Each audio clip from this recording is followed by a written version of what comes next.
Hello everybody. Ask and you shall receive. I told you to send me your problems, your worries, your troubles, and guess what? Sister Wanda's gonna answer them for you to my best ability. I'm no fairy godmother. Alright, the first question is, Dear Wanda, I have fully caught feels for a guy I spent my summer with, but we live in different parts of the country. We still text every day and FaceTime really often too. What is with this generation and FaceTime?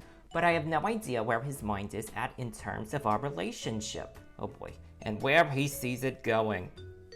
I want to be upfront and ask him, but I'm also scared of rejection. What do I do? Sincerely, girl who caught feelings. Alright, listen, girl who caught feelings. You just gotta have some cojones and own up.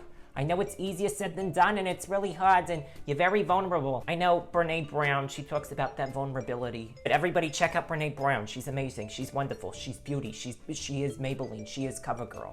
She talks about we need to be vulnerable. And this is a perfect vulnerable situation. So girlie, what I recommend is you just be honest with him. And if he doesn't want a relationship, he doesn't want a relationship. And if he wants it, he wants it. I just really don't know how else to answer that. Because, you know, my boyfriend, before I put on the cloth, I was the same way. I said, look, I'll either stay with you or I'll become a nun. And he didn't want to be with me. So that was my sign from God that he wanted me to work for him. That's what I would say. And not that you have to become a nun or anything. Next question. Dear Wanda, where do I begin? You see, I'm in love. This is going to be a love question. How enlightening. With you. That took a turn. And I know you're a woman of the cloth. No shit, Sherlock. But the way you vlog really just gets me going. What do I do? Well, I must say I am flattered and honored for whoever you are out there that is in love with me. But I do have some vows to Jesus Cristo. I don't have a ring or anything. Just imagine like I was on The Bachelorette, but there was like 20 other women that looked like me, and we all married the same man. So I'm flattered, I'm honored, but unfortunately those happy days are gone for me. Next question. Dear Wanda, so I've been Tindering with my ex-roommate's ex-boyfriend, who may have stalked her. Okay. That doesn't sound sketchy at all. Details aren't super clear on that sitch, but irregardless is not a word. I hate to burst your bubble. Irregardless, we are flirting, and I am not particularly close with said ex-roommate, but it still feels... I can't understand today's language. With said ex-roommate, but it still feels sus to hoe it up with her ex-mansies, you know? No, I don't catch your drift. From the gist of what I've got, you have an ex-roommate whose ex-boyfriend possibly stalked her.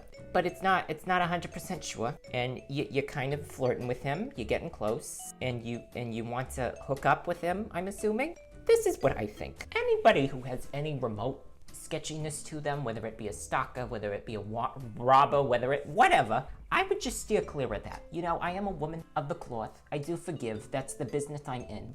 But to a certain extent, I think you need to trust your gut on this. If your gut is saying, I see something good about this man and he's not as crazy, then go with him. But if there's too much muddiness in this water, don't.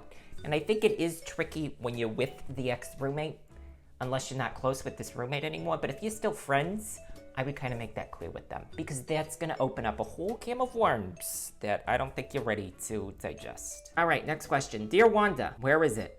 I don't know. Where is what?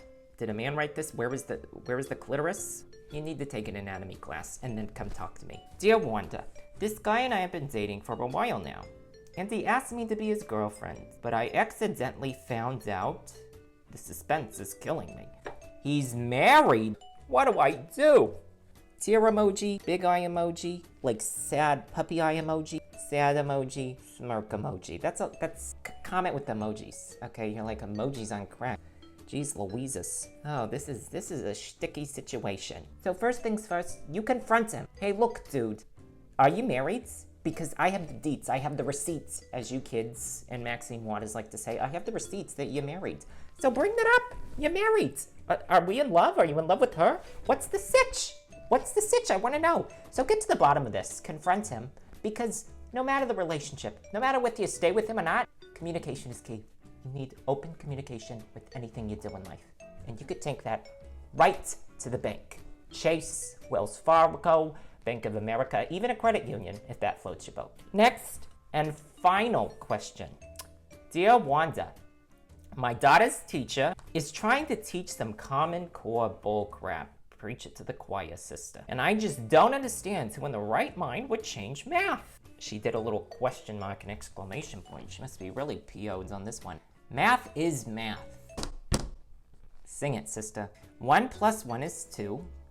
Okay, I can't tell if she's patronizing me or not. Anyway, sister, pray for me and my dumbass daughter. Okay, let's unload this, sweetie. First of all, I agree with you. Common Core, it's bull crap. I don't understand this convoluted way of finding 1 + 1 and all this bullshit nonsense, okay? We should go back to the days of when the nuns just taught it the way it is, minus the rulers. I don't believe in the ruler mumbo jumbo. That's a little weird. Who in their right mind would change math? Okay, I think that's a little extreme. They're not changing math. They're not saying 2 + 2 = 7 now. No, that's not what they're doing. They're trying to change the way they think. But you know what? It's a load of bullshit if you ask me. Math is math. 1 + 1 is 2. Anyway, sister, please pray for me and my dumb ass daughter. Okay, who are you blaming here? Are you blaming the Common Core or are you blaming your daughter? You gotta pick a lane. You can't have your cake and eat it too. That was a mic drop metaphor right there. Don't blame your daughter for being dumb if it's the Common Core. If it's the Common Core, maybe you need to figure it out to teach it to her or get her a tutor or whatnot, okay? We all hate Common Core. I get it. You're preaching it to the choir. You're preaching it to the educator. We're all on our wits' end with Common Core and ready for whatever next education trend comes next. But in the meantime, you just need to keep her prepared, okay? And don't call your daughter dumbass. That's gonna ruin her self-esteem and her future. All right, maybe you're the dumbass for writing this question and really insulting. I'm sorry, that just irritated me. I get your frustration, but don't blame it on your daughter. Come on. Well, that is all the questions and problems I had today. I hope I answered them in a very thorough, efficient way. If you like what you're seeing, make sure you like, subscribe, share. Follow me on all the social medias at The Sister Wanda. That's right, I am The Sister Wanda. Let me know if you have any suggestions, if you like this, if you want me to keep answering questions. What do you want me to do? Let me know, and I'll be happy to take it into consideration. XOXO lovelies, bye-bye.